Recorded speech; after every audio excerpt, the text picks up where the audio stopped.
നമസ്കാരം. യുവ arts and sports ക്ലബിന്റെയും യുവ ലൈബ്രറിയുടെയും ആഭിമുഖ്യത്തിൽ ലഹരിവിരുദ്ധ ക്യാമ്പയിന്റെ ഭാഗമായി വിമല പബ്ലിക് സ്കൂൾ ഗ്രൗണ്ടിൽ ഒരാഴ്ചക്കാലമായി നടന്നുവരുന്ന അഖില കേരള ഫുട്ബോൾ ടൂർണമെന്റ് സമാപിച്ചു.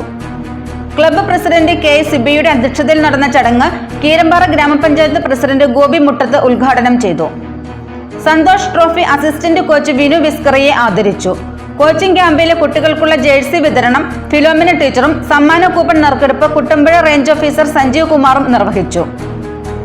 ഗ്രാമപഞ്ചായത്ത് അംഗം Joshi Pottakkal, Janamaithri police constable Jolly T P, secretary Binu P B, vice president Jinil Varghese, treasurer Binil Baby, executive അംഗങ്ങളായ Saji K P, Joby Thomas, Jayan T C, Hamsa P M, Similesh Abraham, Bineesh K T, Binu K M, Albin Ouseppachan, Renny George, Ouseph T P തുടങ്ങിയവർ സംസാരിച്ചു.